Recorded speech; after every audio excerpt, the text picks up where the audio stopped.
Great. Welcome, everyone.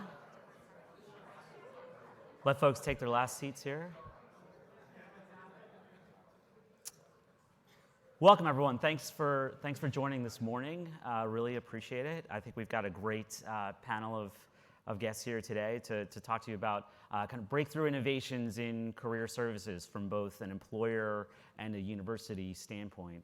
So I'll let our guests introduce themselves. Why don't you start, Jason, down at the end? Sure. Jason Weingarten, co-founder and CEO of Yello.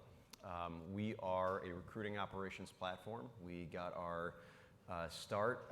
We graduated from college and are in the professional realm now, but we still have a really significant portion of our business is the Fortune 500 that have complex global recruiting operations specifically focused on campus. So excited to be here today and tell you a little bit about what our customers do. Hi everybody, I'm Braswell, and I'm the CEO and co-founder of Jopwell, and we are a career advancement platform specifically for Black, Latinx, and Native American students and professionals. We work with about 150 organizations where they leverage our platform to ensure that they have a more diversified applicant funnel before they hire the best candidates for the job. Great. I'm Maureen Joseph. As you can see, I have about 4 titles there if you're wondering why I'm on the panel. So I have the perspective from the corporation side of things. I worked at really large companies in college recruiting, and then now work for a really small company based in Chicago, Peak 6, and built out our campus recruiting program there. So I have kind of the perspective of small and big companies, which is why I'm here today. Good morning, everyone. My name is Cruzvergara. I'm the new VP for Higher Education and Student Success at Handshake, which is a college career network that connects over 750 universities to over 300,000 employers and 14 million students. And my past experience was actually about a decade working in higher education, leading change specifically across the career education space. Great, thanks everyone. And I'm Tyson Henry. I'm from the Boston Consulting Group, one of the leaders of our global education practice. So I'm going to start from the university side. And so when you think about career services in a university, it's traditionally been pretty underfunded and really lacks kind of a seat at the leadership table.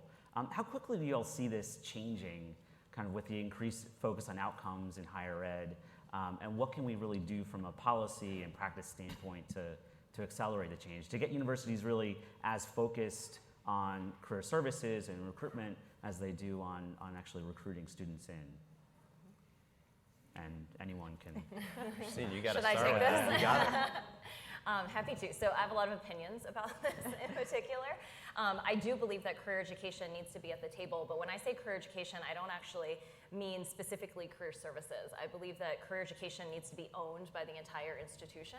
And so structurally, when you think about policy, when you think about the organization, what needs to happen at institutions is that they need to have a really strong leader that sits as high up as possible. Someone that is either in the president's cabinet, someone that is part of the particular groups that have the most influence at a particular institution. So for those of you in the room that have not worked in institutions, they are remarkably siloed and decentralized organizations that have a lot of complexity and different layers. And so every single institutional system has a different point of influence. And so at some places it's faculty, at some places it might be the provost or the deans, at some places it is the president, or it may be advancement because of the alums, right, and where the money is coming from. And so you need a leader that can catalyze and help to coordinate all of the efforts around career education to actually bring all of the necessary players to the table, because career education actually needs to be owned across career services, faculty and deans, athletics and coaches, RAs and student life and student support, right? It takes all of those individuals coming together. And so all of you in this room came from an institution, you graduated from an institution, and each of you collectively actually have a significant amount of influence in going back to your institutions and asking these questions and pushing for this, because it's the alums and it's the prospective parents and students that actually have the most sway at institutions in getting them to pay attention to this particular issue, and that it's really important and needs to be properly funded. So it sounds like you're almost suggesting kind of a career services czar, like someone who would oversee career services. Can you say more about, is anyone doing this really well? Yeah, so essentially what I'm saying is the amount of money that institutions invest in enrollment management and getting students in, they should be investing an equal amount of money in getting students out successfully. And so if you think about enrollment management as a particular division, you should essentially have career education be a division at the table as well. And so there are institutions that are definitely moving in this direction. Some of you probably went to his TED Talk yesterday, but Farouk Day, who has recently moved to Johns Hopkins, is very much moving in that direction. His position is Vice Provost, I believe, for integrated learning and life design, right? So that is something where he is now at the table with deans, with the research arm, in thinking about students' experiential learning holistically across their entire educational experience. Yeah, there's one of the groups that I think do this really well are actually the law schools. So in law school recruiting, it is a traditional like outplacement firm, and they will actually go and they will set up all the interviewing. They will do an outcome survey at the end where if they miss on salary or they miss on placements, it affects their rankings. And if it affects their rankings, it affects their admissions, and it affects what they're able to charge. And so long term, and the MBAs have started to get much more like this. The top, I don't know, it's 13 now, MBA programs have something similar. We're starting to see that go through. I wouldn't be surprised, over the next 10 years that we start to see that as more of an ex-placement, outplacement type model. Great. Porter or Maureen, anything to? Well, I think my general perspective, so we work directly with the students. So we actually don't partner with the career service centers. But in my own experience, being a student and thinking through how I was going to find career opportunities, it was always through kind of external platforms or other organizations. And so I wish that the Career Service Center was more involved in my life as a student, because it was something that, A, you had to walk like 2 miles to get to, and that was like somewhat annoying. And then 2, like you didn't really, when you spoke to your friends, the conversations were never really about going to the Career Service Center. It was always about who do you know, what other organizations are you leveraging, and the reason why we started Jopwell is because historically there have been traditional nonprofits that have been in this space. MLT, Inroads, SEO, Code 2040, amazing organizations that do great work, but they traditionally have kind of pigeonholed you into very specific industries. And if you didn't find your way within one of those organizations and you didn't know to go to the Career Service Center, you're kind of left to fend for yourself. And so that's why we started Jopwell, to kind of level the playing field and to create a platform where individuals could be exposed to opportunities at scale, regardless of what school you go to or what organizations you were a part of. So I just wish in my own experiences that the Career Service Center was more involved. And I know I graduated from Yale, I played basketball there, and so I know that if I was struggling to connect with the Career Service Center at a school like Yale, it's happening to everybody, especially for folks of color. Yeah.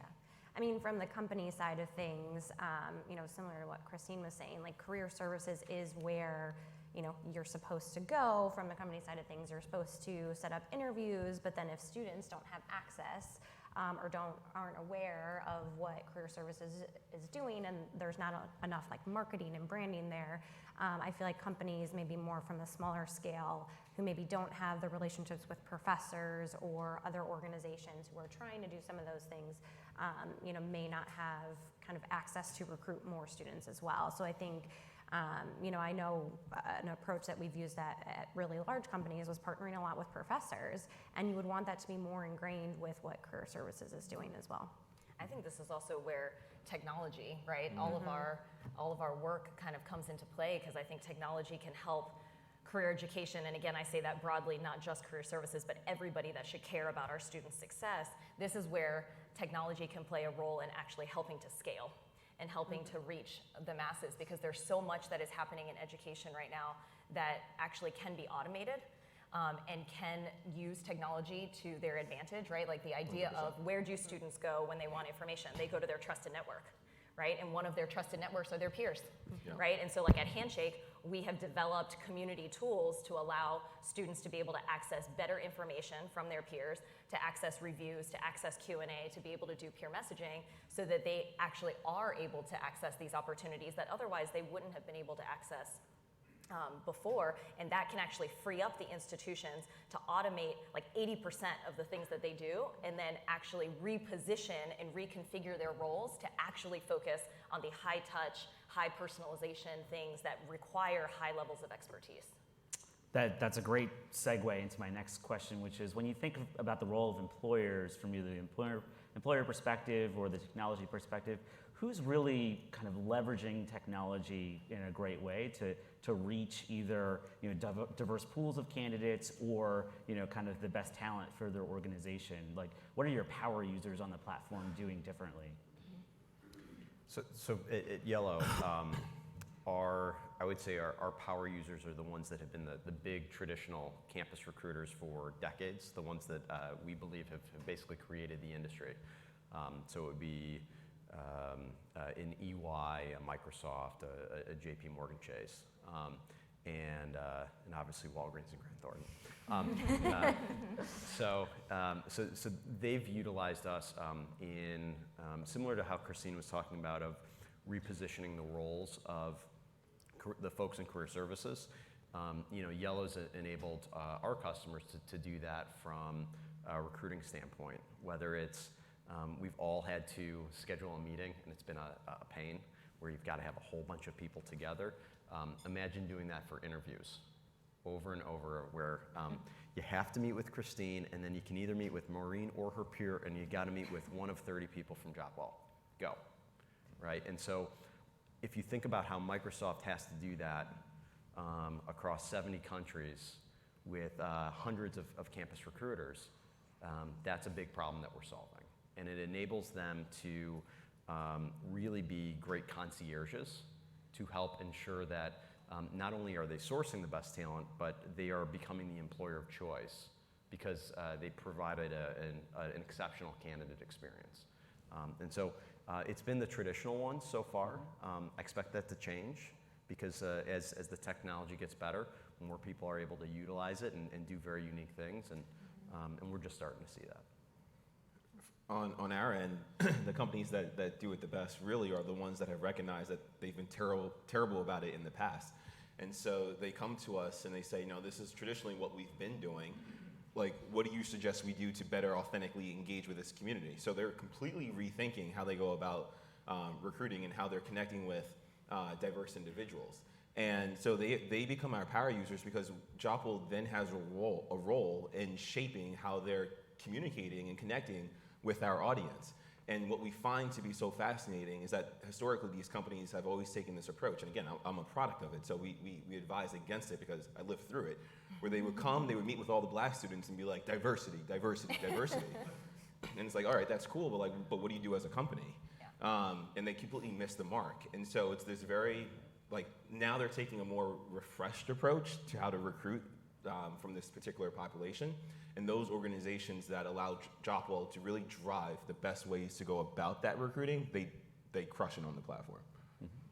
And what are the leading employers actually doing as a firm once folks are in the door differently to make it a great experience and a kind of great environment for diverse range of recruits? So there's a lot of different things that we're seeing that organizations are doing well. One, I would say it definitely comes down, there are a few things. One, it's defining diversity. So this word diversity has become this huge umbrella term that almost means nothing depending on, you can make an argument that everybody's diverse to some degree. And so it's what are you actually talking about when you're saying diversity? So organizations that are willing to define diversity as it means to them and what they're actually speaking about do the best job when it comes to actually trying to change things within that vertical. We've also seen that it has to be a top-down approach, that it has to be built within the culture. And if the executives and the board are talking about why diversity matters throughout the organization, everybody will buy in. But it has to be a part of the culture and it has to be ingrained.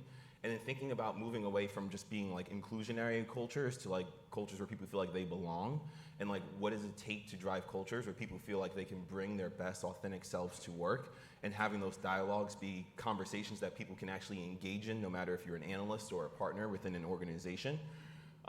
So there are a ton of things to retain this talent, but it's truly, if there's a general thing that we're seeing, it's really investing and being willing to adapt and change quickly. and not feeling timid to have these somewhat uncomfortable conversations. But if you can embrace all those different things, we're starting to see these organizations actually retain the talent. And that goes from college students converting to full-time employees scaling within the organization. There was a Time Warner's last CEO, Jeff Bukes, actually had his bonus tied to diversity levels at the organization. It's the first one that I had ever seen do that. So obviously they invested a lot. One of theirs and many others are really, from the definition standpoint, it's employee resource groups. And do you have the right employee resource groups? Are you marketing that to your to the next level? And it's not just race and ethnicity, but it's disability, it's veteran status, it's sexual orientation. So it is, and it goes across the board, and they have to be really impactful with how they're sending that messaging across the board. And then Maureen, maybe you can, along these lines, can you talk a bit about recruiting women into, kind of fields where they're traditionally underrepresented? Yeah, for sure. So we have done something at Peak 6 where, we are a small financial services firm, which typically has been very male dominated. And so one of our co-founders is female and very passionate about getting more females into the organization. So 3 years ago, we actually built a internship solely focused on women. And we actually don't even call it an internship, we call it an experience. Because the whole purpose was we wanted it to be more educational about the industry and why it's a really great career path, and frame it in a different way versus really trying to understand, and we did a bunch of market research to really try to understand why are females not working in financial services, or a lot of large companies were doing internship programs and they were getting in front of these females before we were, and so we wanted to do something a little bit different. So we actually don't even have male internships right now. We only have female-focused internships for trading and technology, and we've seen a huge increase in terms of just even word of mouth. And more, we don't really have, we used to have a top of the funnel program problem where we weren't seeing enough females, and that has completely changed.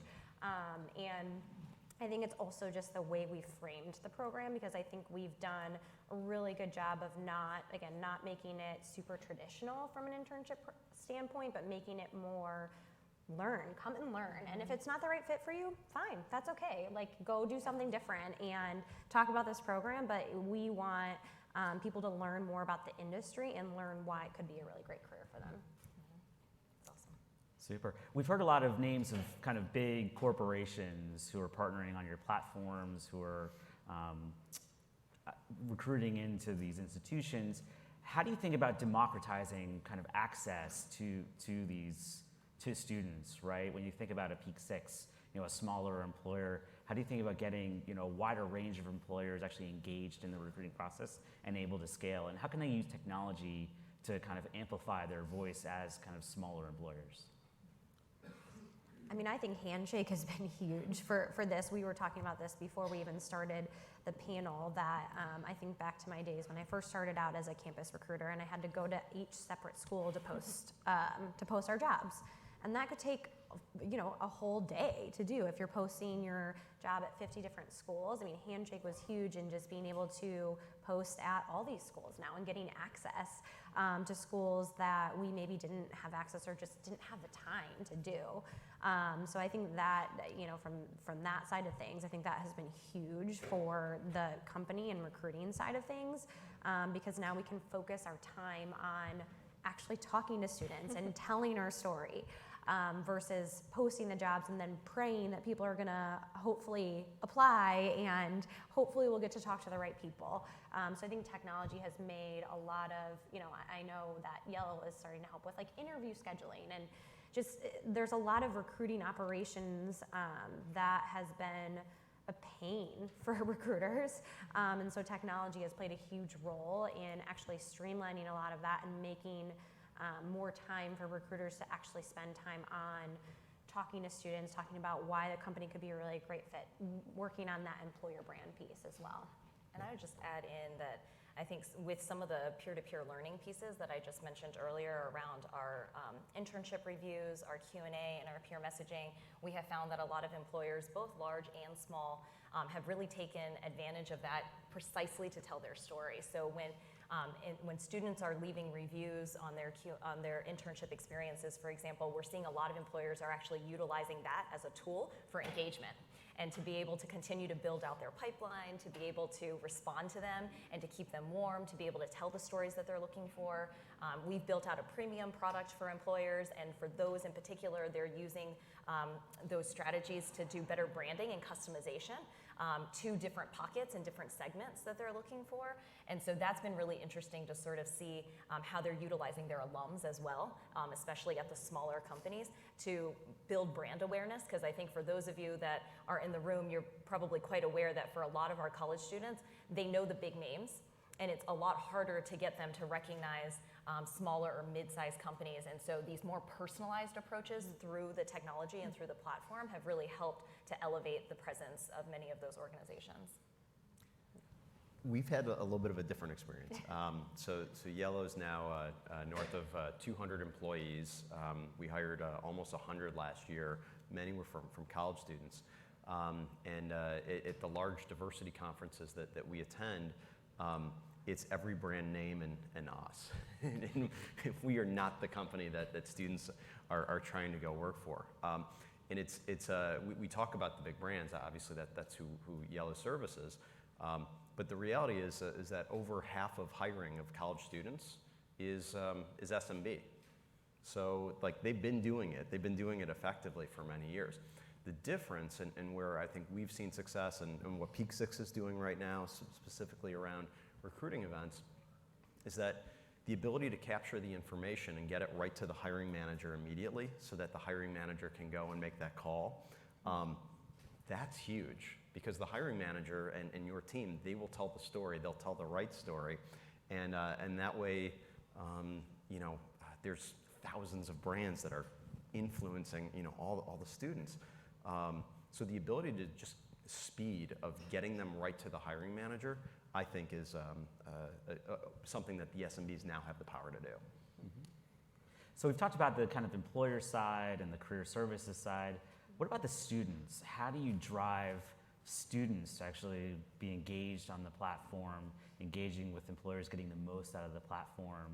Maybe Porter, you can start with, how you think about really reaching students directly. So this also ties into a little bit of the last question. So Jopwell focuses primarily on, I would say like 99% of the companies that work with Jopwell right now are like really big brand names that we would all know of.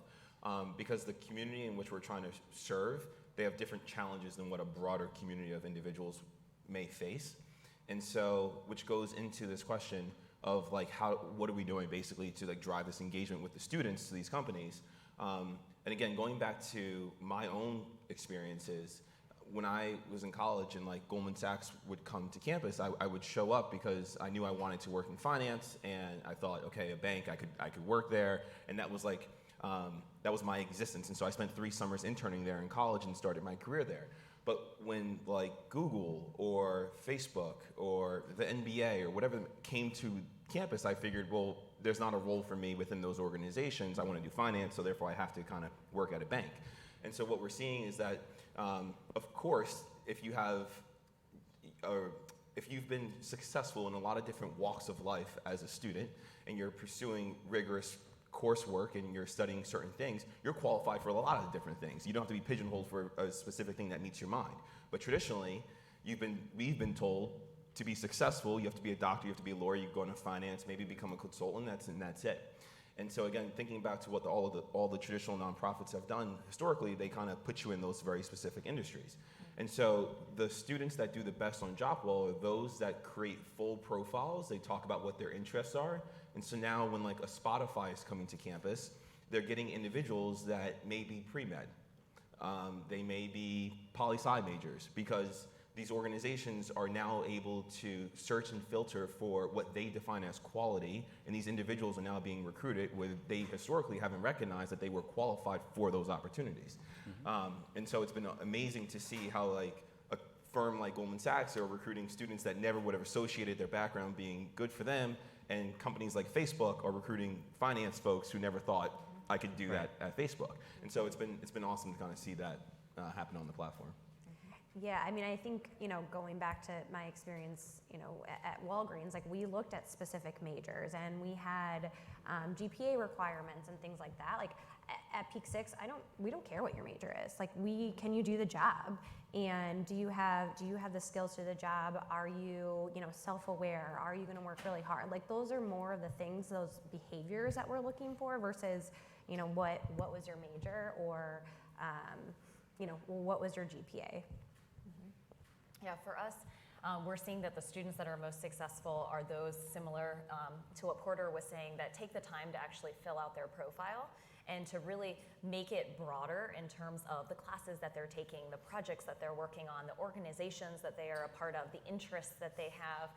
We have a lot of questions that also allow them to really share not only their interests, but their geographic locations that they want to go to and things like that. And so there was actually an article in Reuters yesterday about some of the students that, as they filled out their profiles, were getting contacted from employers and having this really personalized experience and getting exposure to things that they never would have realized that they had access to. But what we're also learning is that students listen to other students, right? This is no surprise. Word of mouth has always been one of the most popular ways that marketing happens on any college campus or for students in general. And so as we think about that, we're really thinking about how do we leverage the relationships. We have some champion influencers already in terms of students that are on the platform. And so how can we take that and amplify that across all of our universities? But we're also thinking about, as we move into the fall season, how do we continue to open up access? Handshake's mission has always been to democratize opportunity for all students. And so we're really starting to step into more open access as well. For all students, and so excited to see how we can use our student influencers to help get more students into the platform and to be successful and to find these opportunities. I think the hardest part is that there's so many places now that students can create profiles. And it was really interesting. I spent a lot of time with a handful of diverse candidates that were software engineers or mechanical engineers that could get hired by anyone. And I asked them, like, where do you have profiles at?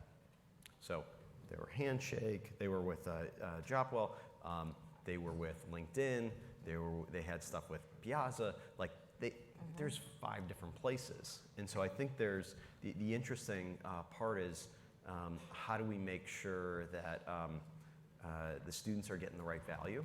Yeah. And again, these are students that, we call them the purple squirrels, right? You're desperately trying to find this to diversify your classes. And so I think it's going to be really interesting how a lot of these platforms evolve over the next 5 years. And I'm excited to kind of be an active participant and look through it. So. When you think from the university perspective in terms of emphasizing more of the career services and recruitment arm, how do you think about metrics and outcomes? Like, how should we be tracking, university outcomes to get them more focused on, ensuring students are getting the right majors, leading to the right jobs? Well, this is where I'll disagree with you, Sure. since ASU was looking for some debate here. Sure. Majors don't equal a career, right? We just heard that from Maureen. We hear that from employers all the time. And so I think the question is less about helping students to select the right major, but helping them to figure out what are those decision points, right? So I was at this fabulous breakfast yesterday with one of our social impact partners, CZI, and we were talking about learning science and how do you really take the elements of how students learn and how they make decisions, especially within the career development process, and how do you start to build that into your product? And how do you think about that journey? And so I think it's much more about, let's be real, the frank outcome is always going to be whether or not students are finding meaningful opportunities. But I think the thing that hasn't been focused on is whether or not that opportunity is actually meaningful, right? So everybody's tracking, or people are starting to track where graduates are going. What we haven't done yet is really track mid-career success and mid-career outcomes for a lot of the liberal arts institutions. That's really where you're going to see value, and that's something that isn't happening, not at a national scale, right? Like you look at Australia, you look at the UK recently, you look at China, you look at all these other places. There are tons of countries that have already started through government mandate to actually collect these outcomes, and the US is behind in terms of us not having a standardized national way to actually look at all of that. We have protocols through NACE, we have some guidelines, but we definitely don't have anything that is sort of mandated, and definitely not looking holistically. And so it's not just the outcome, but it's whether or not it was meaningful. And of course, with that comes the definition of how do you define meaningful for a student. Somebody might not just want a high-powered job at Goldman Sachs because it pays a lot. They might find great meaning in teaching at their local regional public school district, right? And so who are we to judge whether or not that was good or not good for the institution? But I think actually talking about some of those components are really critical. And so I think if you look at the learning journey, then you have to start to define what are those particular outcomes in terms of engagement points that we know are essentially KPIs, right? Towards them being successful and making meaningful decisions towards those outcomes. And I think that's what we need to talk about. And I think the biggest thing that I've actually, this is my second year at ASU GSV, is there are very few higher education institutions that are actually at this conference, right? And I think if we want to help change education and we want to help do that together, we can't come at it from a perspective of we know best, we know better, and we're going to fix them. I think we need to actually get everybody at the table to talk about what are these issues, and we need to actually translate and understand each other in terms of a language perspective so that we can actually do it together, because the people in education are the ones that have to sustain this change. And so if we do it for them, nothing will actually ever change. We have to do it together. Sorry, I have a lot of opinions. I was like, I couldn't have said it better. Anyone else want to augment? I disagree. No. I think decision points, I think, are a critical element in understanding when those are. I still believe that students don't understand the skills that they need, and they don't realize if they actually have them or not. And so one of my favorite examples, I still believe I'm a recruiter, is we always look at people that are in the fraternity and sorority system, and you look at anyone that was part of that was a rush chair, or that was part of rush committee. They literally are recruiters. That is what they do, and there is no major for recruiting.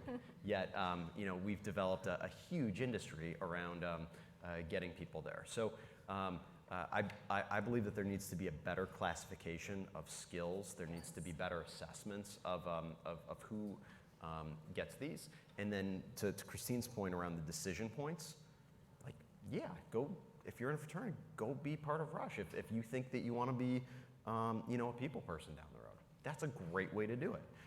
There are lots of other opportunities that college affords us that I believe students are taking advantage of, but I don't think they're doing it to the level that they need to in order to get to what they would consider success, not what we might consider success. So we've talked about career outcomes. There's also first you need to graduate, right, in order to get there. Is there anything that career services or employers or the portal or the platforms that are on can be using to actually change the tide on graduation rates? You have universities which can struggle anywhere with kind of 30% up to 60 or 70% graduation rates. Can we be doing anything differently from a career services standpoint or from a platform standpoint to really change that environment? I mean, from Handshake's perspective, we're sitting on a lot of data. And so we've actually recently just started to build out our data team so that we can actually take a look and analyze some of the insights that we have to really surface, are there particular points in the student's journey as they go through their experience that actually would lend itself to being good interventions so that you might be able to keep a student from freshman year to sophomore year, or that you might be able to, there was one institution I was talking to recently where they don't actually have an issue between their first and second year retention, which is one of the most common metrics when you're looking at student success. They actually have an issue between junior year and senior year.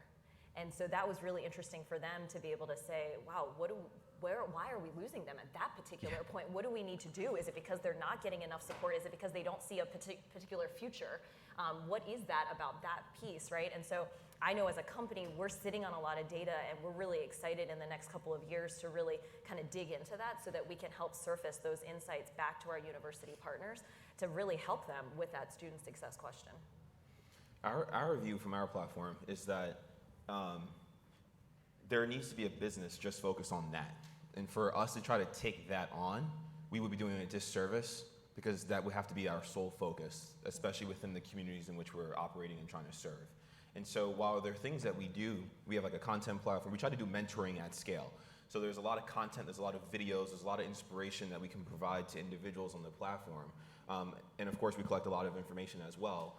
But that's really where it stops, because we believe it's not, we are not situated to drive graduation rates, because again, I think that's something that has to be such a particular focus, and there's such a responsibility that comes with that, especially to the audience in which we're connecting with, that we don't want to do it incorrectly. And so we pass that on to other organizations to do it, because that's their sole focus. But what we can do, again, is just drive that inspiration to let individuals know that once you do get through, here are your professional opportunities and what that can mean for your families. And there are companies that, to Porter's point, that do this. There's, Instructure and EAB and a variety of companies that service higher ed really well in spotting where there might be, how do we get them through? I think that the bigger issue to me is it's a top of funnel problem. We are going to see, we're estimating that there's going to be about 10% fewer students that actually go to college over the next 5 years. We saw the University of Illinois, I believe, took out insurance because of the amount of the amount of foreign students that were full paying. That absolutely plummeted this year due to political issues. So I think it's the graduation stuff. Like there will always be hits and misses there, but to me, it's a huge top of the funnel problem. Great. We probably have time for one or two questions from the audience. I'd love to hear from the audience if you have any questions for the panel. Oh. Yeah. Okay, so We have a mic right here if you want to. can I yell? Sure. Sure. So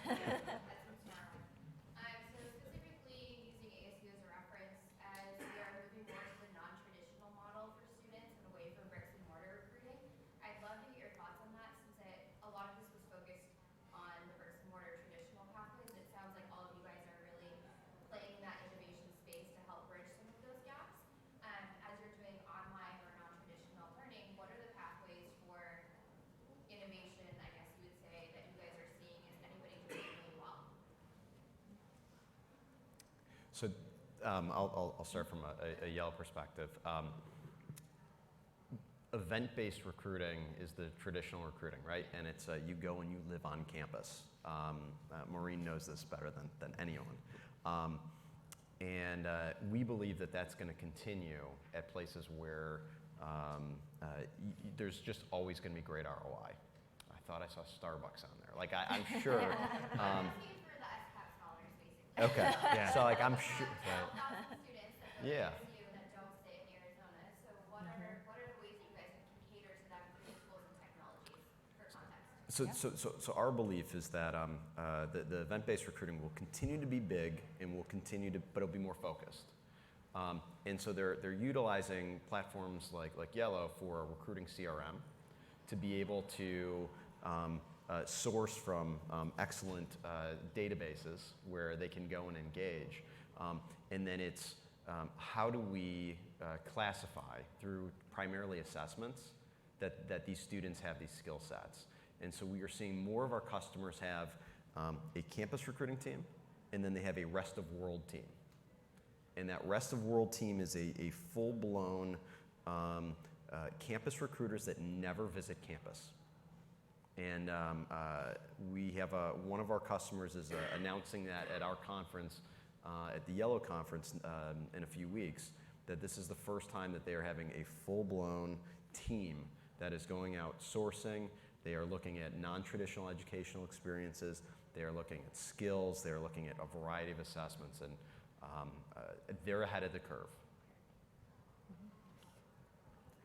I would just add that through Handshake, what we're seeing is we're working with a lot of employers on their virtual recruiting strategy. So many say that they have a campus recruiting strategy, but there are still plenty out there, even the really big ones that are just starting to build out what their virtual recruiting strategy looks like. And so we're actually seeing significantly more like virtual happy hours that are happening so that students from everywhere are able to actually engage with employers in a much more personalized and intimate sort of experience. So there's more events, there's more virtual, but they're also much more intimate than they were before, and that's definitely what we're seeing.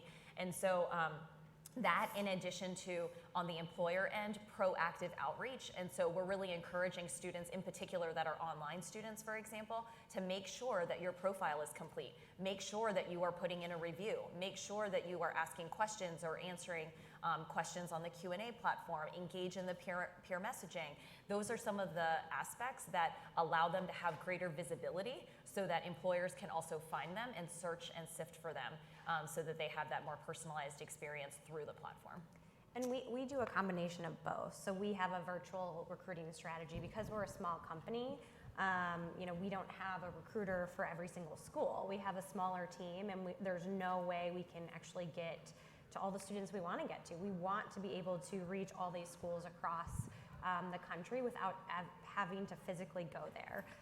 One of the things I had done 3 years ago is I was like, we're not going to career fairs anymore. We can't control the message. We don't know who's going to come talk to us. Like, it's just, there wasn't enough of a unique experience. So we've been working on more of a virtual strategy along with still going to campus to kind of, I would say we're going more the virtual route, but to be able to have access to more students. Great. Well, I want to extend a warm thank you to our panel for joining us today, and thank you everyone for coming.